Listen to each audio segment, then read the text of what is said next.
So I'm out here at the Oak Tree Run. There's also a marathon going on here. A lot of stuff going on. What's funny is that People are not running. no, what's funny is this is the funny thing about Koreans. They run once a year, 5 kilometers, and they will spend $1,000 on running gear.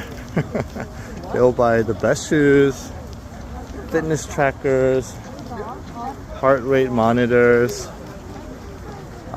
super nice looking pants and shirts and a running jacket.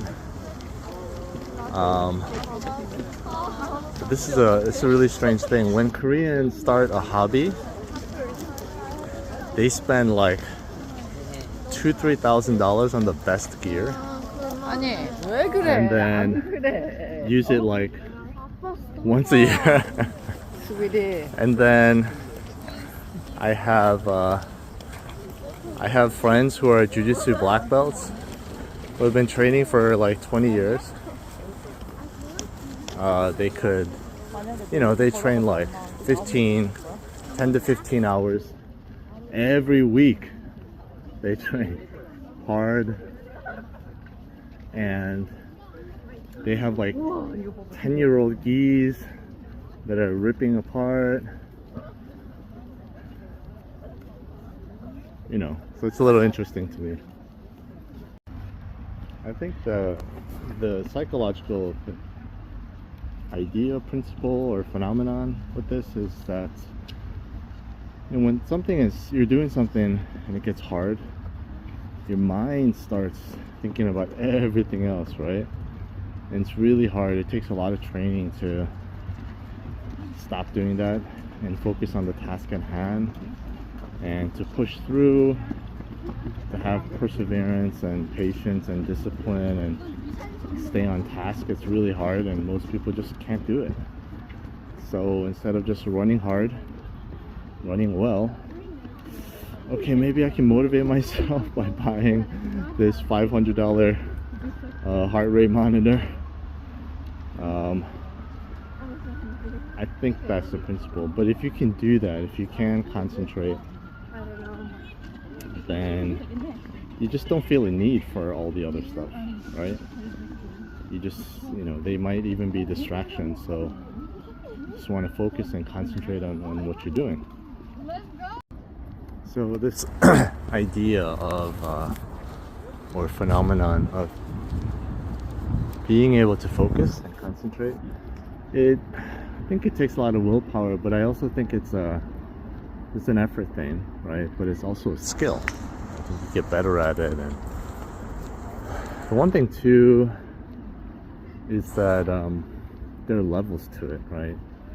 And one of the things we really focus on a lot at our grind competition team is concentrating, focusing, even when you're tired. So you go for an hour and a half, and then the last half hour, so it's like 2 hours of competition sparring. That last half hour, everyone's tired, and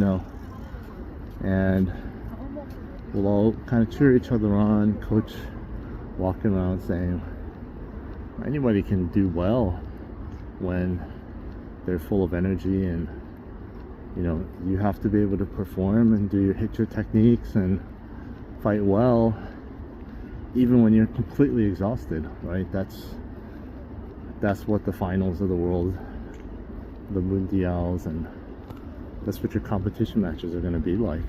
I think in Korean it's called mushin. Literally, transliteration would be no mind. But I don't think it's like just thoughts. It's also your feelings. Psychologists would call it affect. So no positive, negative affect pulling you in different directions, right? It's really subtle, but one common thing I see a lot is like somebody will get passed, or they'll get submitted, or they'll get swept, and then immediately they just start laughing.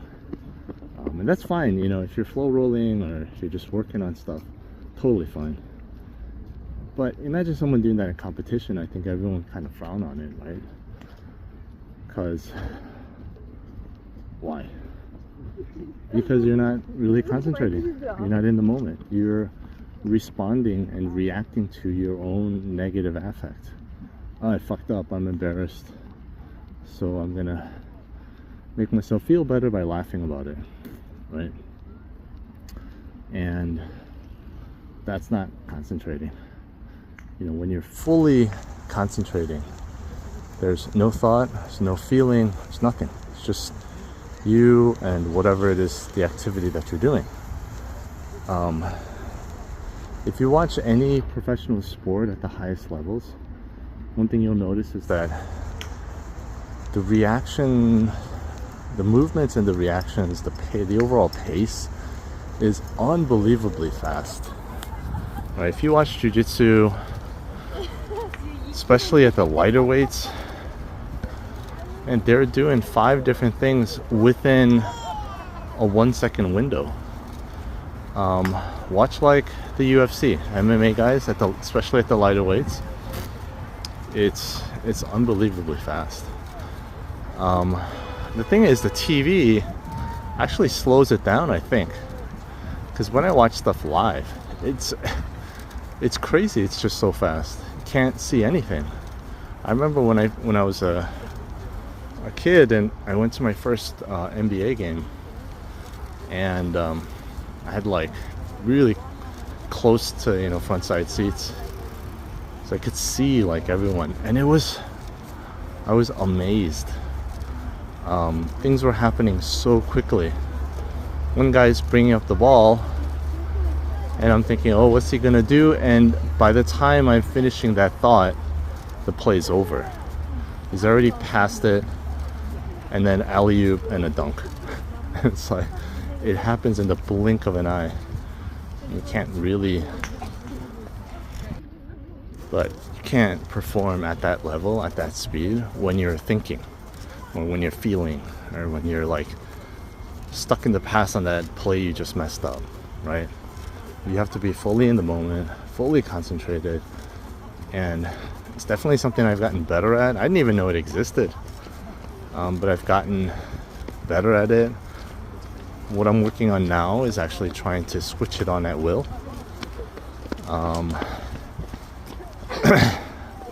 It's like this past Monday, it was difficult. Wednesday, I did a lot better job because I had to teach for the first hour, and it's like, you know, being like cornering someone where you're just focused on someone else. Now I got to focus on myself, my techniques, my training, and you know, there are a couple things that I say to myself to get to switch to that mode. But one thing, like if I feel like I'm just thinking too much, analyzing too much, and I just tell myself, just do it, just forget about everything, just do it, whatever happens, just do it, just get into it. And I just shut down all my thinking. I shut down all the, you know, what if this happens, what if that happens, and I shut down like all the complaints and excuses. Feeling kind of tired, or what, doesn't matter. Nothing matters right now. And I just get after it.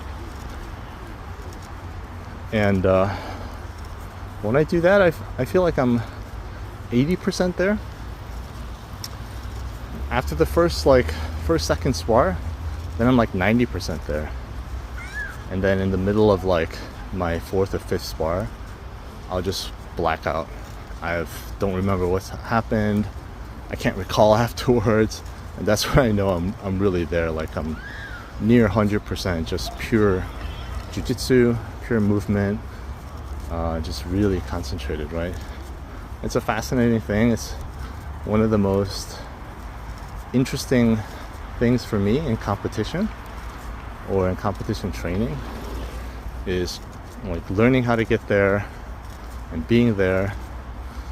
And one thing I've noticed too is that when I'm there, I'm at my most, sometimes my most creative. I'll hit things that I normally don't. I'll combine different techniques in unique, original ways that I haven't before, just out of necessity, right? Because I'm just so focused on accomplishing some goal. And yeah, very cool stuff.